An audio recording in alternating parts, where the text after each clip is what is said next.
is a live on YouTube Live, and we're only offering this live video unlisted, so only our patrons on Patreon that have the link can watch it. Yes. It's not public. Nope. It's our first time doing this, so that's why we're a couple minutes later than 5, like we said, and it's gonna be our very first one, so we're gonna kind of figure it out with you. So if you give us like 2 minutes, we're gonna try to share the link on Patreon, and then if anybody watches live, you can interact and ask questions. If not, then you'll see this after it's live, which is fine, with the link. Please don't share it, just keep it for yourself, and we'll get better at these live videos as we go along. Yeah, and we're gonna try to do it once a month. So. So I'm hitting the share button right now, so just hang on a second. And Nicole's gonna have to talk about where we are right now and what we're doing. Okay. So right now we are in a Airbnb, which is the closest, biggest town to us, because we need to have a shower and do laundry every once in a while, you know. So once a week, we're going to an Airbnb to kind of freshen up and upload videos and actually shower. And actually shower. We didn't shower this time for like 8 days. For like, yeah, 8 or 9 days. So just got out of the shower and it feels really good. And we don't have any Wi-Fi, and Canada like literally doesn't have any cell phone plans that are unlimited. And for people like us that do video full time, we go through a lot of data. So the 28 gig plan we have like only lasts us a week this time, and we really don't have any internet connection. Yeah. So we come here to use the Wi-Fi to finish uploading videos, to have them scheduled, so you guys can stay in the loop and stay up to date with everything. So yeah, that's what we do here. How's your experience so far in British Columbia? Let's talk really quickly about how the experience was driving from Oregon with the U-Haul to here. Yeah, How did it start? It was really long. Well, at first it started with a lot of snow. It snowed a lot over where my parents live, which is Eastern Oregon. I mean, it was like snowing like crazy. Of course, it stopped snowing, and then the day that we were scheduled to leave, it started snowing again, like really bad. So we're like, great, it's gonna be snowing the whole way there. So we were like prepared for the worst, but it was only like an hour into the drive where it was like really bad, and then after that, it stopped snowing. So it was a beautiful drive from there on. It was really long. Jake was in the U-Haul and I was in the van, so we were alone driving, which was nice, but then it wasn't at times. And there's 3 potential border crossings we could have gone over from Washington State to BC. And we did it at about 7:30 p.m. And how was your experience at the border crossing? I was expecting it to be really easy, really nice, and then for them to be nice and just be like, oh yeah, you know, go on through and stamp my passport because I'm not Canadian, and you know, I have a 6-month visa and I'm gonna start the whole permanent residency thing. But they gave me such a hard time. I mean, it was tough. It was really tough. We didn't do anything wrong, but they made us feel like we were doing a lot wrong, if that makes sense. But is it scheduled? Or? Well, yeah, I just finally was able to get the link, and we're pasting on Patreon right now. So all of this, people are not watching live, but they can see after it's over. Yeah. But we're about to paste it in the Patreon page, so we'll see what happens. So. All right. And then what did we do? We were there in customs for like 2 hours, trying to explain ourselves and our situation, and we really have been across the border of Canada together a few times and been fine. But this time they thought I was okay, the U-Haul was okay, but that you were trying to sneak into the country permanently and disappear. Yeah, I don't know. Even though that's not the case. And no. Nothing we said they would believe. Nothing. Yeah, nothing. Like, we were completely honest with everything, and I mean, I don't know how to, like, it was just crazy. But we made it through at like 9 o'clock at night, and we got into Canada, and we're like, oh, finally. And then we slept, and then the next morning we headed up towards Vancouver Island. So we're all set. Awesome. All right, we'll see if people click on. Okay, so we're gonna hang out here on the live for about half an hour. Yeah. And we'll see if anybody from Patreon comes on. This is only being shared with our 27 patrons. Yes. Here on Patreon. We just started using Patreon. We always knew of Patreon, but we just posted the link to it down below, and we never really utilized it as a source of building an audience that wants to follow our journey. So this is our first time, and we in the last week we had almost 30 people want to follow us here on Patreon. So Yeah, it's been incredible. we're hoping we can share enough with you that you guys would like to Yeah. keep being our patrons. We get to message people and do these live videos, which we're really excited about. Do like little secret posts, and it's really a cool website. Did it work? Well, tell everybody while I'm figuring it out, because it's not working yet, about when we crossed the border. We were there till 10 p.m. And then where did we sleep? Like, what have we been doing? It took us a few days to drive up to our property. And how was that experience driving up to the property for the first time? Yeah, so if you guys seen the video of us converting our van, our Delica van, into a like a camper van. So we slept in that. So Jake would just come over to the van and he'd have the U-Haul parked, and we'd sleep in the van, keep it all nice and warm with the heater. It was really nice. I never really thought of rest stops as, you know, stopping and sleeping, and Jake introduced me to that, and he's like, It's my favorite. yeah, he loves it. He loves pulling over and sleeping, so that makes sense. Because it's like a free hotel and you sleep in your car, but Yeah. you're not homeless. Yeah. So it's kind of nice. So it was really yeah. nice. There's rest stops everywhere. All you have to do is just look up rest stops near you. So if you're tired, if we were tired and we're like, okay, we're done driving, we'd just pull over at a rest stop that we find, and we'd hop in the back of the van, which is really cozy, which is what we're living in now. You know, we'd like 6 blankets and sleep, and then wake up the next morning and we're on the road again.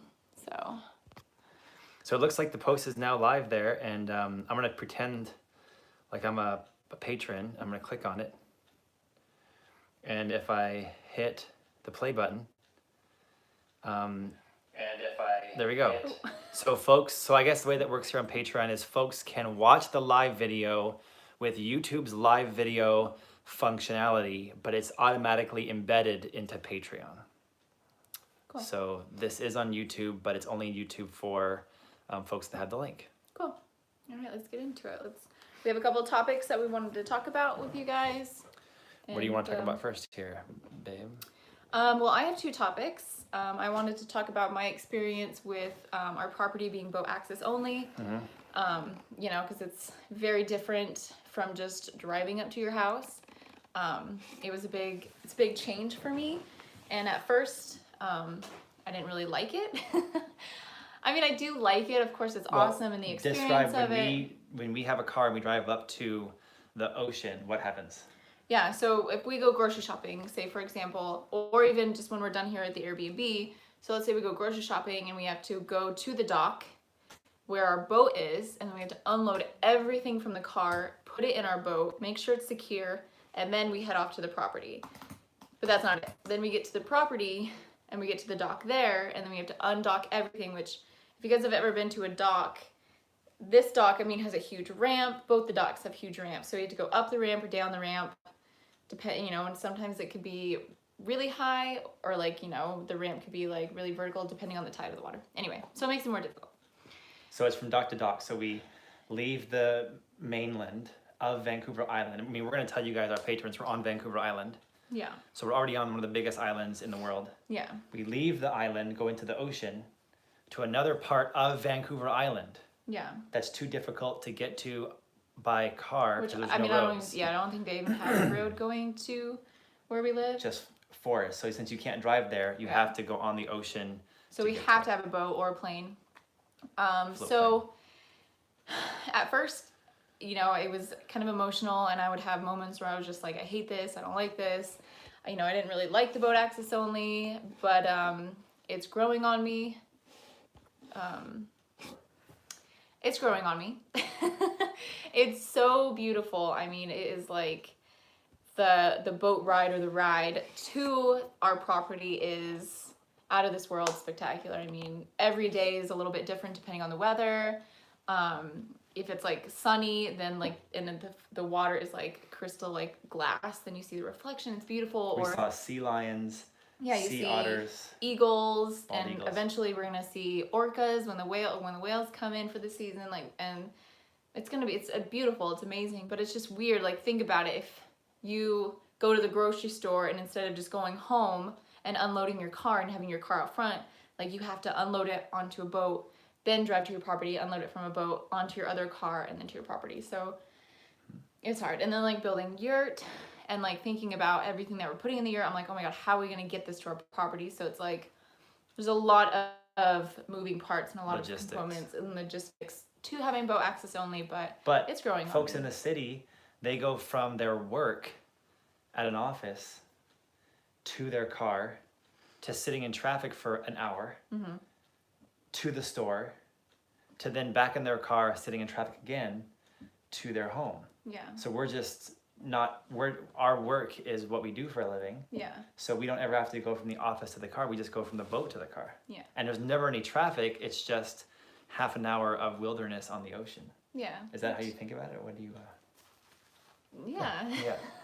I mean, people in the city are waiting in traffic an hour Yeah, a day. I mean, You're on the ocean for 30 minutes per trip. I mean, I get that. Yeah. It's I mean, I guess tell that. How long is the trip from? How long is the boat access only trip? With our fast boat, it's about 20 minutes. The Striker. The Striker boat, it's about 15, 20 minutes, depending on like if the water's like clear, if it's sunny, like it's kind of depending on the ocean waves and the tide and everything.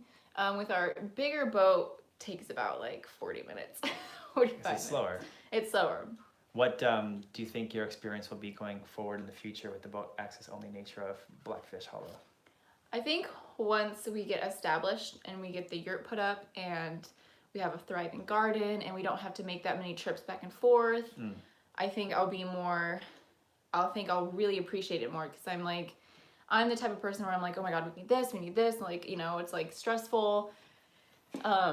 So right now, like, I'm appreciating the beauty, but I'm not appreciating it to its fullest. Because we're still building ourselves. Yeah. You know? And we still have so much stuff to get over to our property. So when we have the yurt and we have everything, like, I know like we're constantly going to be building this property and there's going to be so much going on, but I think once we have a home and we can actually like put things on the shelf and like because like we have a storage unit right now with all of our other stuff, like our big stuff, because we can't have it on the property or it's like $100 for the month for the storage unit. Yeah. So like once we have all of that in our yurt, putting stuff up on the walls, then we'll know what we have, so we don't have to make that many trips back and forth or like have so much stuff with us. So like I think I'll appreciate it more and like really settle into the idea of boat access only when we have the yurt and when we like really have established ourselves.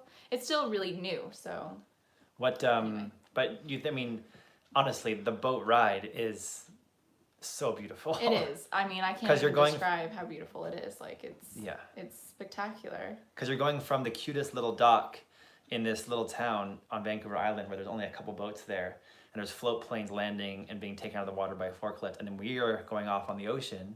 Yeah. And passing all this ocean life, and then we go into these narrows that are like really tight and beautiful, and there's whirlpools happening. Like there's this confluence of multiple bodies of water happening. Yeah. And we don't know how deep it is. We haven't gone scuba diving there yet. Yeah. And then you open up through the narrows into the ocean, and you come to our second dock in our town, and it's just, I think it's really beautiful. During the Bald summer, eagles overhead. Yeah, during the summer it's gonna be even better. Like we've only been here for about 2 weeks, and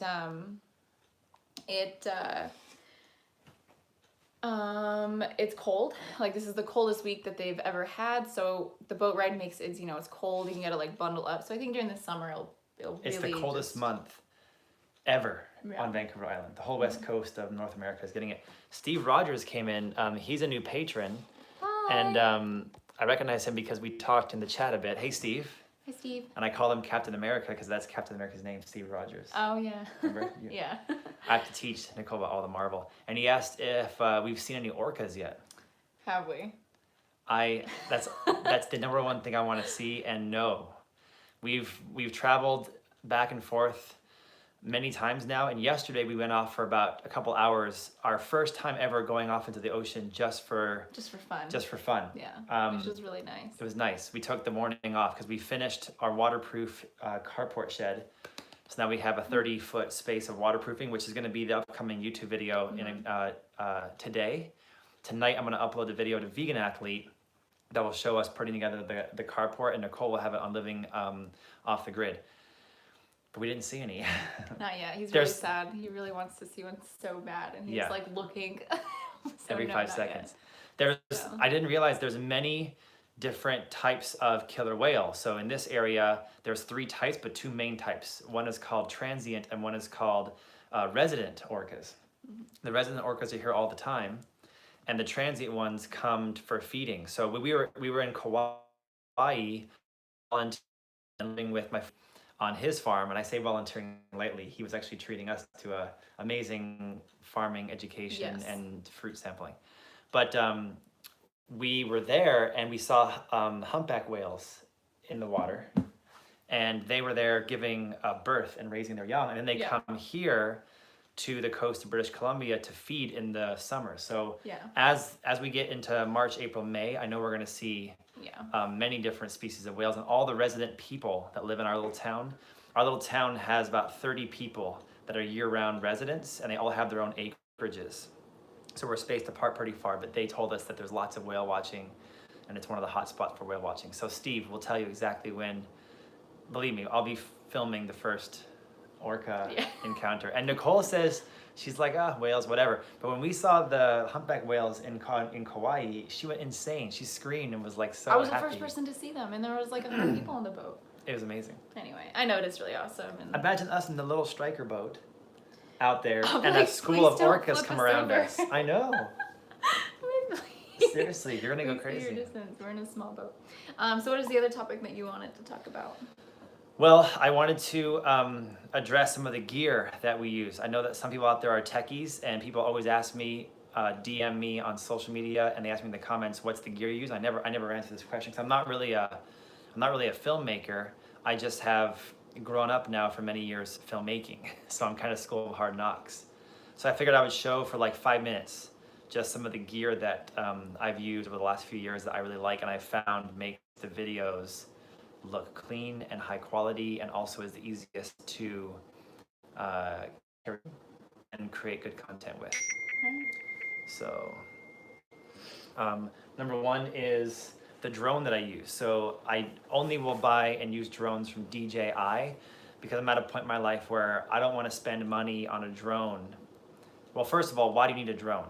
Well, drones are sexy and cool, but I honestly don't really need a drone unless you're gonna make some movies that would benefit from drone camera footage. So really the drone is not a drone, it's just an aerial camera. So I think of it as, it's not a racing toy, it's just another camera that I use to add something to the videos I make for you all to watch.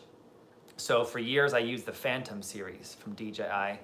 Those are pretty expensive. They're between like $1,200 to $1,700 US for a Phantom series drone. And then right before Nicole and I left for Portugal a year ago, they came out with the Mavic Air, and that's this one. The Mavic Air from DJI is a lot better than the Spark. The Spark was the smallest drone DJI offered, and the reason why I use DJI is because I don't want to waste money on a subpar drone, because drones are going to be a few hundred to a few thousand no matter what you do. Why would you pay $300 for a cheap drone? It's going to not give you good quality and fall apart. You might as well pay $100 or $200 extra for a high quality drone that's going to last for years and give you the kind of videos you want. So they came out with the Mavic Air, and I went for it because it was only $700 and some odd. And for me, I knew I was going to use it every day of our trip, and I could bring this in my backpack. It actually fits in my pocket. So I sold the Phantom, and I used the money from the sale of the Phantom to buy the Mavic Air, which is very small. Nicole's, small, and this is as big as her head. So it's very cute and really nice, and fits in your pocket and delivers really high quality video, and just opens up. And Nicole and I are a pretty good team when it comes to flying it. We're gonna have some drone footage coming up from us in the boat, actually, while the boat's driving around. So I use the DJI Mavic Air for drone. And then I also like this camera a lot. This was the biggest expense I ever spent money on for cameras. For years I used a camcorder, and it really didn't deliver the kind of quality that I saw other friends I had making YouTube videos. So I went out and I purchased this, the DSLR. It's from Canon, and it is pricey, but if you're gonna make a lot of videos, like I have 3,000 plus videos online, if you're gonna make that kind of amount of videos, invest in something you're gonna use every day of your life, multiple hours a day. So this Canon it's an 80D, 80D. So the ADD means that's the body of the camera, the ADD, which I like a lot. And the lens I use, nothing fancy, it's just an 18 by 135 millimeter lens. And this is great for still shots, but it's also great for vlogging because when you open it up, you can flip the screen toward you and you can like vlog while you watch yourself to make sure you're in frame.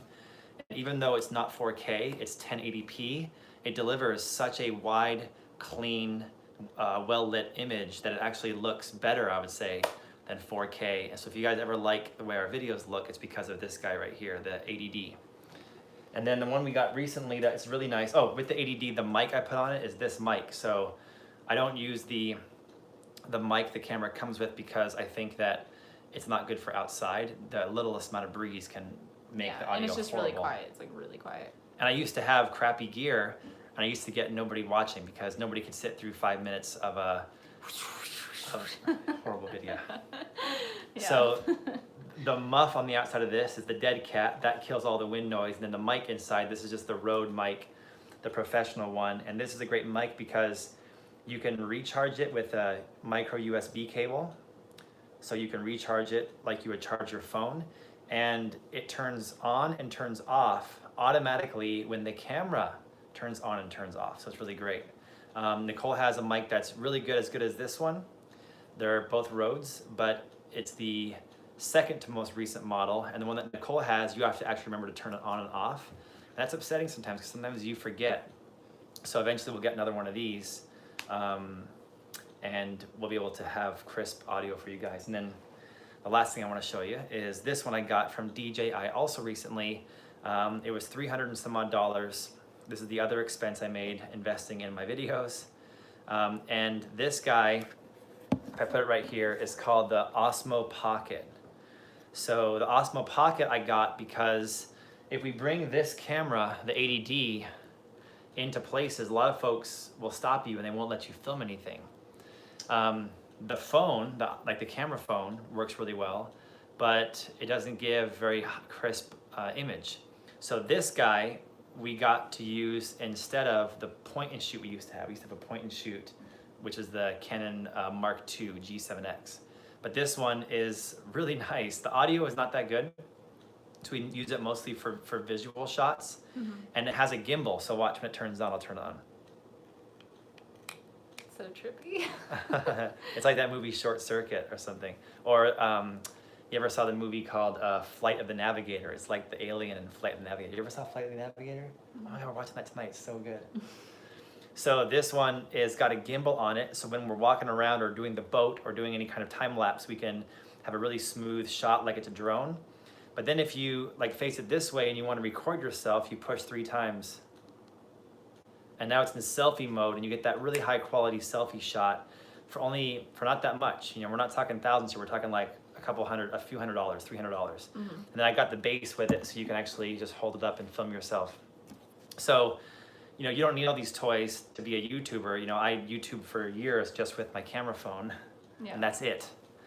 And I had no editing software. But lately, since I do so many videos, any amount of money I've made on YouTube, I've reinvested in myself. Yeah, and the camera gear and all that. To make some better videos for you guys. So I really appreciate it. I don't ever ask for it, but when folks in the comments say, you know, I think your videos look so good, what kind of gear do you use? I really think it's great because I've tried not to waste money. I've tried to only spend money on things that we're going to actually use all the time. Yeah. I don't know.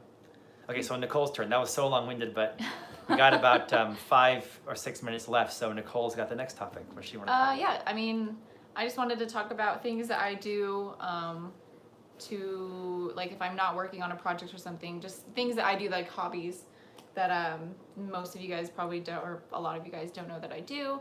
That if you guys in the comments right now, if you tell Nicole to do it, she might put it in the YouTube videos. So I think she should. Yeah. I love reading, so I've been reading a lot, and then I also started a new project. So I like crocheting and knitting. I started knitting, but knitting is a lot harder, I think. But I picked up crocheting and I love it. Crocheting and knitting are 2 different things? Yeah, so knitting you have 2 needles. Oh. It's like knitting needles, and crocheting you just have the hook. So this is crochet. This is crocheting, which is so much easier. I love it. If you guys knit, I mean, crocheting is just really nice. But I'm making a blanket.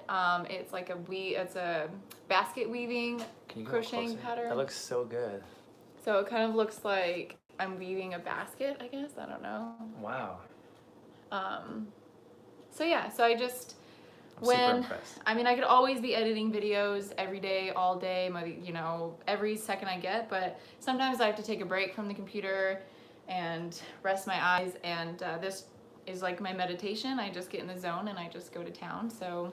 Like it's really, I mean, it feels so strong. Oh my Yeah, gosh. and I'm making it this like thick because it's really cold up there, so once it like, there's more, it'll be like a really nice blanket to bundle up with, so. You're making this into a blanket? Yeah, it's gonna take me a really long time, but because I've been working on this for like, I don't know, how long have I been working on this? Like a week, and this is as far as I got. I would Maybe say, not a week. I would say 3 days for that. 3 days? Pretty fast. I yeah. guess so, yeah. I've been trying to, like, I was contemplating on what to make and what pattern, and I did like 3 different types of pattern samples, and I kept asking him, I was like, what about this one or this one? And he's like, oh, this one. I'm like, what about this one or this one? So yeah, this is the one I chose. So yeah, that's just was my other topic I wanted to talk about, just like other things I do besides sitting there and editing, which I love editing, but sometimes I have to have a little break, and I'm very crafty, so. You need to include this in your videos.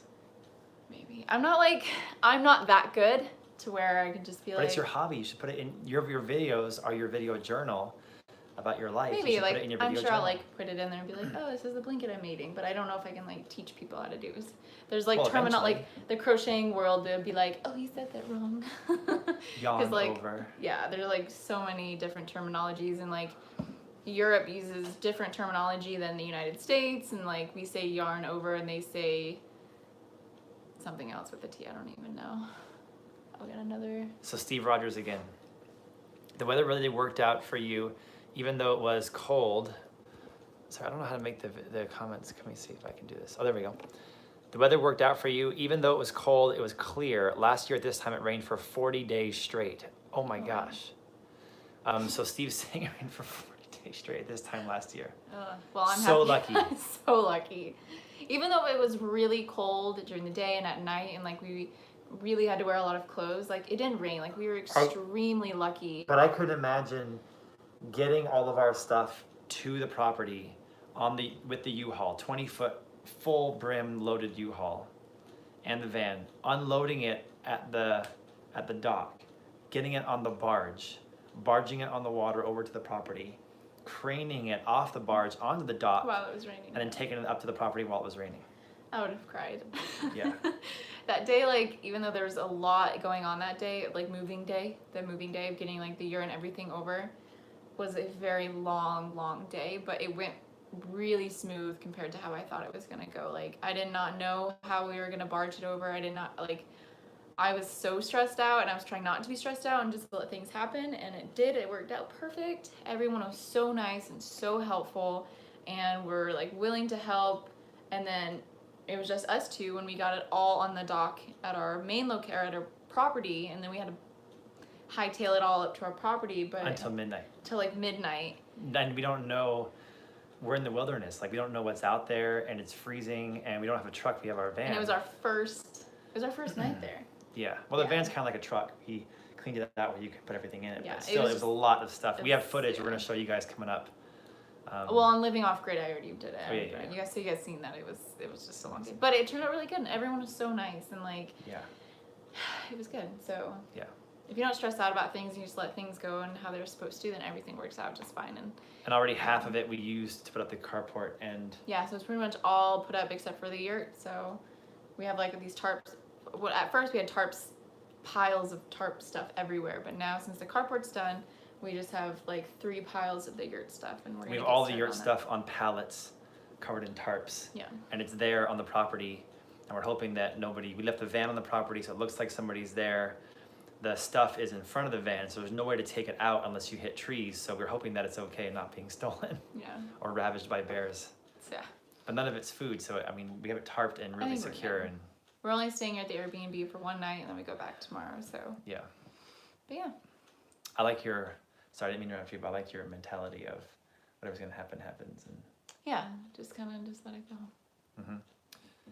you said you met one neighbor that's good. you met some nice people nearby. Yeah, we met a few Everyone neighbors. is so nice. Because everybody in the town, all the towns around where we are have been hurting for people because the mine and the fishing industries have been going down. And this area of the world is all run by fishing and mining and forestry. Yeah. So the residents who are there right now in the winter, they hear that a new young couple is moving in full time, and they all want to come meet us and They say were hello like- and help and all that. They were like pulling up to the property, And saying, they each want to talk for an hi." hour and a half each. Yeah, and we're like right in the middle of something, or right in the middle of eating our lunch, and Or protecting stuff from the rain and like it's so funny. and building. I mean, like one neighbor will come, and then 5 minutes later, another neighbor is coming down the road, and we're the only like. When you drive down our road, it's only going to our property. Like there's no other road. Like it's a main road, but there's nothing else beyond our property. So when we hear cars coming, it's because of us. Like Yeah. they're not going over there for anything else. There's no other buildings, no other houses, nothing. So it's just funny. Like we can hear them coming, and Then the guys from like the power company heard about it. They came yeah, because we're the first ones ever to be there since they put the power poles in like a decade ago. yeah. So It's these guys are like 10 years later. They want to see who the first people are going to Yeah. be to use the power lines. There's a new boat on the dock, and they notice everything. They're like, you and guys they're have like, the new boat. They're like, who's this? And they're couple all of-" so nice, but I'm like, I love you guys. You guys are being so nice, but we have to get out of the rain. You guys have a house, we don't. I know. Let it's us so build our funny. house, But and then then we'll visit with all of you. Yeah, some are really nice. Some have offered their logs because we don't have any Oh dried my out gosh, logs. yeah. They give us Some firewood. Yeah, some have offered us fresh water, so we don't have to keep coming to town to get fresh water right now. Like we have a Yeah. well, but we just don't have a pump in it. So like, it's so funny. And then a It's couple so of them funny. are like, we know how to prawn and how to fish, and we'll show you guys all the edible mushrooms around. We'll show you guys all the seaweeds around. And I really want to They're go. really excited learn all that a young couple is moving into Yeah. the area, so they're jazzed, and they're all retired, so they're like, yeah, we got nothing going on, and I know. whatever you guys need, just let us know. And we're like, okay. Yeah. So, but anyway, yeah. And I wanted just to touch on the last thing was picking a location of our yurt. You're going to see coming up in an upcoming episode. We just filmed. We finished the carport shed, so now we have some protection. We're much more organized. And we go off to find where we're going to put the yurt because we have 8 acres. We don't know where to put it. And we drew it out on paper with satellite imagery of the property where we're going to put it. But then we went out there and realized that we can't put the yurt where we wanted to put it because the reality of the situation is that when you go into the forest of the property, it's a lot of mulch. And it's mulch because 50 years ago, half century ago, when they forested all the land there, they replanted it again. Yeah. So now we have 50-year-old trees that are 50 feet high everywhere, but at the ground level, it's all the pulp and wood chips and fallen trees of the old forestry days. Yeah. So when you go out there, every step you take, everywhere, you're sinking 6 inches into the ground. And Yeah. I don't know how far we have to dig before we hit the mud. To me, when I went in there, it kind of looked, I don't want to use the word sad. Like it looked like back in the day, or not back in the day, but 50 years for ago. sure, Steve, for sure. What? Steve says got to find some solid ground. Yeah. Exactly. So it looks like that 50 years ago, it looked like it used to be so pristine and so beautiful and had a really amazing foundation, and then this logging company came in and just raped it. decimated everything. I mean, there's massive stumps, like huge trees, like the size. you can't even hug your arms around it. It's 3 so people big. couldn't hug their arms around it. It's So big. massive. You guys will see in the video coming up, and it just is ripped from the ground, trees laying down, and then you have all these new trees that are growing up. So it looks sad. Like it looks like it used to be it's beautiful, but it looks like it's just been decimated and it's just trying to repair itself. It looks like an apocalypse movie where a new community has formed on top of a ravaged city. That's a really good analogy. And you can see the remnants of the ravaged city that was a former beacon. Yeah. But now you have the new city barely making it. But but the tree, I can't say that because the forest that's there now is beautiful. It is. It just needs our help to bring more life to it, and we need to clean it up. We need the sun to come through to dry out the bottom. Yeah, because it's and we so... need to level it out. Like there's a lot of work that needs to be done. So where we thought we were going to put the yurt, we're actually putting it somewhere else that's more level. And it actually used to be the old logging road, and it's a really good area, so we're just gonna clear cut it and just kind of see what we're working with. Because the logging road has a bunch of salmon bushes and alders that have popped up and grown in the rocks and the land of this logging road that goes through our property that the log trucks used to drive on. So that's the former solid road. So we're gonna go and clear the logging road, get it back to the road, and we think we're gonna put the yurt up on stilts on the road, and then the yurt is on the road, and we're gonna slowly work our way out. Yeah, and let me just turn it sideways. If this is the yurt, we're gonna slowly extend from the yurt out and go like the garden, the orchard, fruit trees, and so on as we extend out. Leave most of the trees, clear cut others for light, and so on. Yeah, which is, I mean, a great idea, because if we were to start in the middle of the forest, which you said something yesterday, like start in the middle of the monster. Yeah. It would take us so long. Like to if you're clear fighting, it, like, you don't go for a body or a knockout shot first. You have to like pick and pick, like dodge and pick. Yeah. And pick and pick. So with us starting there, it gives us a home to where we can go out into the forest and slowly, you know, an 8-hour day, work on it, and then come back to the yurt and shower. Versus who knows how long it'll take us to get the yurt put up if we put it in the middle. Like, we have to have a home. Like, we live in a van. We just come to the Airbnb to shower. Like, it'd be so nice to be able to shower at our home, which is all it's work in process, you know, taking it day by day. But us changing the location of the yurt, I think, is it's perfect. So what you'll see coming up is you'll see a guy like me who used to be Mr. Wood Chips back in Arizona. And I was the ultimate, I mean, I'm looking at wood chips right now. I was Mr. Wood Chips. Everybody would ask me about wood chips, where to get wood chips, what the pros and cons are of using wood chips in an edible landscape format, how to use wood chips to build healthy soil. And now I've been given a property with so many wood chips, I don't know what to do with. It's a lot. It's like Superman. He gets his power from the sun, and he's from Krypton. But if you put kryptonite against him, he dies. You know, like, I'm getting too much, like the kryptonite is on me. So I was kind of depressed because I had to come to terms with the fact that what I've always wanted has been fertile soil, black worm infested soil with wood chips. And now I have that, but I have 8 acres of it to where even a dump truck would be overwhelmed by it. So you're gonna see us coming up over the next couple of videos. We're gonna kind of base up on the old, half-century old logging road. Which doesn't really look like a road. It's just like, it looks like an ancient cobble space full of cobble rock. It's really cool. Actually, I think once we clear cut it and like have it open up, it's gonna be beautiful. And when we build our cob house, we're going to include the rock in the cob, in the walls of the cob. So you're gonna see us clear the road and clean the canvas and look at what it looks like clean, and find out where the border of the property is, because we can't go into our neighbor's property even though the road goes that way. We have to stop at our line and figure out how much road do we have to work with.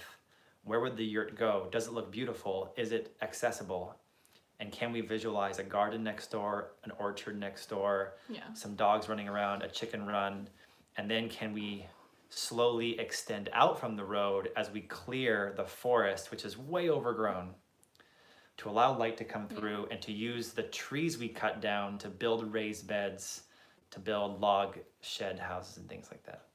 And Nicole's tapping my legs, so that means it's time to end this live broadcast. Yeah, we got some work to do, so. I'll let you close it out. Yeah, well, thank you guys so much for watching, and we're still figuring out the whole Patreon thing and the live video. We're so indebted for people that follow us here on Patreon. Yes. And that have chosen to become patrons, because we don't make that much money on YouTube, honestly. And this is the money we make from Patreon will totally go back into our lives, for infrastructure, for making videos, for both. So you guys will kind of get your money returned to you in content that we'll produce for you. And eventually, when we have the infrastructure, we would love to have patron funded events where you guys can come to Blackfish Hollow and see it in person. Yes, so we're really excited about that, because we want to have, like, I want to do the yoga retreats and yoga centers, and we just have so many ideas, and we're really excited, and kids camps and kids clubs, and like there's just so much potential in this health property. Retreats where you can come for health of mind, health of spirit, health of body. I mean, can imagine boat access only is where it's beautiful, and then you come to this like ocean retreats, this getaway, and whale watching retreats. I mean, there's so much, and like we thank you so much for everything and all your donations and whatnot. And Steve's saying, taught my girlfriend and I so much. It's so nice to give back. And Yay. I love that, Steve. We're going to make this into a community because we're by ourselves up there at that property, but with our community here on Patreon and YouTube, we're hoping we can give to each other. Yes. So don't Bring go everyone anywhere. together Keep being our patrons and don't give up on us. We promise we'll take your valued money and return it back to you guys 10 times fold. Yes. So with that said, thank you, and we're ready. Okay.